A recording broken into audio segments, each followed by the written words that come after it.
मैं जिंदगी में पहले ऐसे व्यक्ति से मिला हूँ जिन्होंने कहा है मेरी एक ही बेटी है, इकलौती बेटी, या तो मेरी बेटी इस देश की प्रधानमंत्री बनेगी या श्रेष्ठ भिखुड़ी बनेगी। ये भाव आप में होना चाहिए।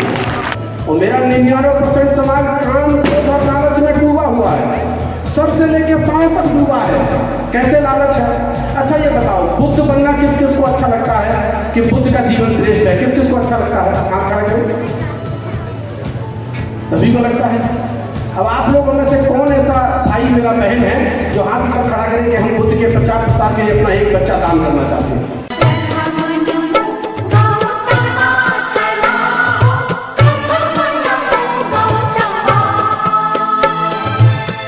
ये काम आगे नहीं बढ़ पा रहा है तो उसका एक ही कारण है, क्योंकि उद्बोधन में बहुत समय लग जाता है। तो उद्बोधन का भी 40 सेकंड होता है, वो भी बचाता हूँ कि समय कम रहता है और मुझे 2 मिनट में अपनी बात कहनी है।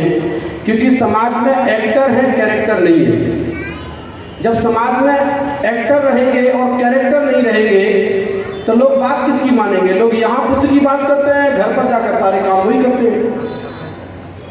सारे संस्कार आपके हिंदुओं के हैं और बात बौद्धों की करते हैं। केवल पंडित की जगह पर घंटे बिठा लेते हैं और कहते हैं बौद्ध हो गए। तो एक्टर रहेंगे तो परिवर्तन नहीं आएगा, कैरेक्टर होंगे तो परिवर्तन आएगा। आदरणीय आजाद बौद्ध जी मेरे एलएलबी के मित्र हैं। 2017 से हम लोगों ने अपनी शिक्षा को एलएलबी को एक साथ में लिया है एमएलबी कॉलेज से, और मैं आपको भरोसा दिला रहा हूँ इनका त्याग और इनका नैतिकता उस स्तर की है जिन नियमों का ये पालन करते हैं, जो सील भिक्षुओं के लिए बनाए गए थे, जिसको आप विनय पिटक कहते हैं। अगर आपको असली मायने में विनय पिटक का पालन करने वाला कोई व्यक्ति नजर आता है मेरी नजर में पूरे देश में घूमने के बाद, तो वो आदरणीय आजाद बौद्ध जी के अंदर नजर आता है। ये उनकी काबिलियत है। जब तक समाज में आचरण वाले लोग आगे नहीं आएंगे, कितनी भी अच्छे भाषण देते हैं हम मंच पर यहाँ आकर, लास्ट में जाकर बनना स्वार्थी है। तो बुद्धा ने कहा कि समाज का नेतृत्व कोई राजा नहीं कर सकता, कोई भिक्षु, कोई जमींदार नहीं कर सकता, कोई सेठ नहीं कर सकता। समाज का नेतृत्व भिक्षु कर सकता है। और भिक्षु के लिए उन्होंने 2 नियम बनाए कि भिक्षु वो होगा जो परिव्राजक होगा, यानी कि उसको अपना परिवार छोड़ना पड़ेगा, और दूसरा नियम बनाया कि उसको अपनी संपत्ति छोड़नी पड़ेगी। चाहे राजा का बेटा हो, चाहे भिखारी का बेटा हो, संपत्ति लेकर संघ में नहीं आ सकता है। भिक्षु के पास अपनी कोई संपत्ति नहीं होगी, जो नियम बुद्ध ने बताया कि 3-4 वस्तुएं होंगी बुद्ध के पास, भिक्षु के पास। और दूसरा नियम बनाया कि जब आप ये 2 चीजें छोड़कर आ जाओगे तो तीसरा, भिक्षु को सीलों का पालन करना अनिवार्य होगा। अगर नहीं पालन करेगा तो दंडित होगा। लेकिन यहाँ सीलों पर कोई चर्चा होती है? कोई चर्चा नहीं होती। भिक्षु इसलिए सम्माननीय था क्योंकि वो उन विनय के नियमों का पालन करता था जिन विनय के नियमों का समाज पालन आसानी से नहीं कर पाता था। समाज के लिए पंचशील है और भिक्षु के लिए विनय पिटक के सील है, विनय पिटक के नियम है जो बुद्धा ने दिए। लेकिन उन पर जब तक चर्चा नहीं होगी कि सम्माननीय कौन है। अभी हम देखते हैं कोई भी हमारे साथ का कोई भी व्यक्ति कुछ भी करता है और चीवर पहन के आ जाता है, हमको नमन करना पड़ता है। यह सिस्टम था क्या बुद्धा का? बहुत वेल ट्रेंड भिक्षु होते थे, 5-5 साल पहले सामने रहते थे, उनको शिक्षाएं दी जाती थी। और लोग तो इस हद तक आप आगे आ गए हैं कि उनको यही पता नहीं चल रहा है कि हम बुद्ध का धर्म चला रहे हैं कि परिवार चला रहे हैं। तो इसलिए जब तक समाज में त्यागवान और नैतिकवान लोग नहीं आएंगे, धर्म आगे नहीं बढ़ सकता। और इसका जिम्मा आजाद बौद्ध जी ने लिया है। मैं उनको 5 साल से जानता हूँ, पूरे देश में घूमा हूँ। जिस तरीके का आचरण उनका है, अगर वो इसी तरीके से आगे बढ़ते रहे, दुनिया की कोई ताकत उनको डिगा नहीं सकती है। और वो काम करके दिखाएंगे जो उन्होंने स्वीकार किया कि मैं बुद्ध के मार्ग को अपनाऊंगा। हमने सामाजिक परिवर्तन का रास्ता अपनाया है। तो बुद्ध ने वही कहा, वही कबीर ने कहा। कबीर साहब कहते हैं कि कामी क्रोधी लालची इनसे भक्ति ना होए, और भक्ति करे कोई सूरमा जाति वर्ण को खोए। तो भक्ति का मतलब ये नहीं था कि पूजा अर्चना करेंगे। भक्ति का मतलब था मानव कल्याण के लिए काम करना। कबीर की नजर में वही भक्ति है। संसार के विकास के लिए काम करना, मानवता के विकास के लिए काम करना, वो भक्ति है। तो कबीर क्या कहते हैं, कौन नहीं कर सकता है कि कामी क्रोधी और लालची, ये 3 लोग नहीं कर सकते। और मेरा 99% समाज काम, क्रोध और लालच में डूबा हुआ है। सर से लेके पांव तक डूबा है। कैसे लालच है? अच्छा ये बताओ, बुद्ध बनना किस किस को अच्छा लगता है कि बुद्ध का जीवन श्रेष्ठ है? किस किस को अच्छा लगता है? हाथ खड़ा करो। सभी को लगता है।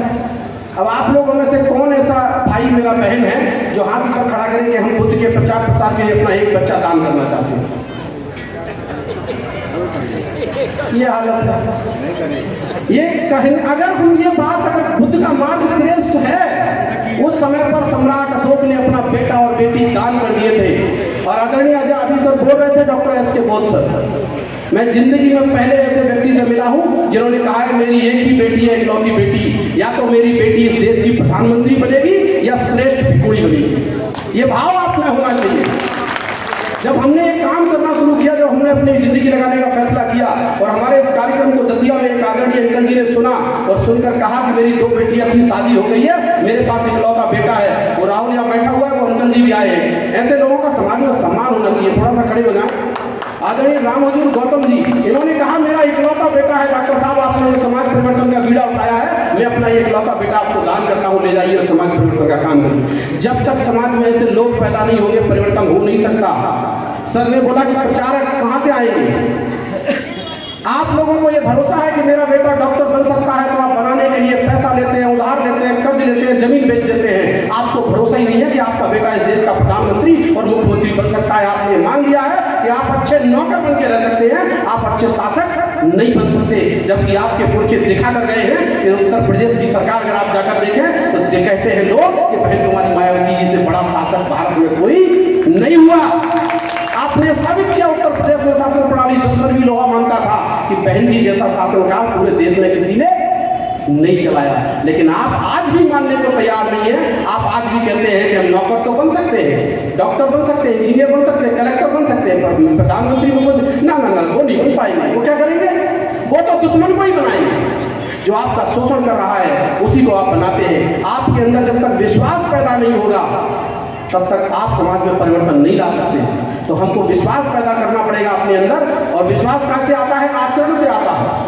आप में इसलिए विश्वास नहीं है क्योंकि अधिकांश लोगों का आचरण, मैं सबकी तरफ नहीं कह रहा हूँ, अधिकांश लोगों का आचरण ही डुप्लीकेट है। तो वो जानते हैं कि जब हमारा आचरण डुप्लीकेट है तो सभी डुप्लीकेट है, तो डुप्लीकेट पर भरोसा कैसे होगा? तो मैं आप लोगों से यही कहना चाहता हूँ कि त्यागवान और नैतिकवान लोग समाज में तैयार करो तो ये समाज आगे बढ़ने लगेगा। और त्यागवान और नैतिकवान चरित्रवान लोग अगर समाज में तैयार नहीं हुए तो ये समाज कितने भी मंच लगा ले, परिवर्तन आने वाला नहीं है। मैं अंत में एक बात कहते हुए अपनी वाणी को विराम दूंगा, और वो बात बहुत इम्पोर्टेंट है और मैं अपने मंच पर भी कहता हूँ, आज भी कह रहा हूँ। वो बात है जंगल की कहानी की। ये धम्म परिवर्तन के लिए आजाद बौद्ध जी ने जो पहल शुरू की है, और ये पहल बहुत ही महान है। आदरणीय पूज्य भिक्षु संघ हमारा बैठा हुआ है। मैं उनसे भी निवेदन करता हूं कि वो जो भी नियम, जो भी पारमिताएं हैं, वो उनको उपदेश के रूप में दें और वो उसका पालन करेंगे, और पालन करते हुए वो इस मिशन को आगे बढ़ाएंगे। और जंगल की कहानी की बात बताकर मैं बात खत्म करता हूं कि एक जंगल होता है, उस जंगल में सारे जानवर रहते हैं और सारे जानवर मिलकर अपना सब कुछ, वहाँ परिवार, अपना बच्चे सब कुछ बनाते हैं। और जब जंगल पर विपत्ति आती है तो सब भाग जाते हैं, आग लग जाती है तो भागने लगते हैं। लेकिन एक चिड़िया होती है जो 2 बूंद पानी पिलाती है, जंगल की आग पर डालती है, और बंदर के सारे जानवर, जंगल के सारे जानवर भाग रहे थे। बंदर एक देख रहा होता है, बंदर कहता है कि कैसी पागल चिड़िया है, इसके 2 बूंद पानी से आग नहीं बुझने वाली। चिड़िया को जब बार बार बंदर टॉर्चर करता है तो चिड़िया अंत में कहती है, मुझे पता है मेरे 2 बूंद पानी से जंगल की आग नहीं बुझेगी, लेकिन मुझे ये भी पता है कि जब जब इस जंगल की आग का इतिहास लिखा जाएगा तो मेरा नाम आग लगने पर भागने वाले भगोड़ों में नहीं, और आग बुझा रही थी तब कमियां निकालने वाले तेरे जैसे नालायक निकम्मे बंदरों में नहीं, आग बुझाने वाले वीरों में लिखा जाएगा। मैं तो वीर बन के मरना चाहती हूँ। और यही बात जब चिड़िया कह रही होती है तो एक हाथी सुन लेता है। जब हाथी सुनता है तो हाथी कहता है, जब इतनी सी चिड़िया गद्दार और घोड़ा नहीं बनना चाह रही है तो मैं क्यों बनूं? तो जंगल का सबसे बड़ा जानवर चिहाड़ मारता है। जब हाथी दहाड़ मारता है तो हजारों हाथी इकट्ठे हो जाते हैं, और जब हजारों हाथी समूह में पानी भरकर मारना शुरू करते हैं तो जंगल की आग बुझ जाती है। तो चिड़िया की तरह प्रयास किया है भाई आजाद बौद्ध जी ने, और चिड़िया की तरह प्रयास कर रहे हैं हम लोग भी मिशन व्यवस्था परिवर्तन टीम के माध्यम से। अगर हाथी बनकर आप साथ दे दो, और आप साथी क्यों दे दो हाथी बनकर? क्योंकि दुनिया के सबसे बड़े विद्वान बाबा साहब भीमराव अम्बेडकर लिखते हैं कि मेरा ये समाज विशाल हाथी के समान है, सूर्यकाश फेडरेशन बनाते हैं, इसीलिए वो चुनाव चिन्ह हाथी दिए। कांसीराम साहब ने जब इस मूवमेंट को अपने हाथ में लिया तो उन्होंने भी चुनाव चिन्ह हाथी दिया कि मेरा समाज काय के समान है, हाथी के समान है। लेकिन ये हाथी के समान समाज काम काय का करता है? या तो जिम्मेदारी से भागने वाला काम करता है या फिर कमियां निकालने वाला, बंदर वाला काम करता है। तो हाथी वाला काम करना शुरू कर दो, बात बन जाएगी। बहुत बहुत धन्यवाद। जय भीम, जय भारत, जय बहुजन समाज, जय कांसीराम साहब।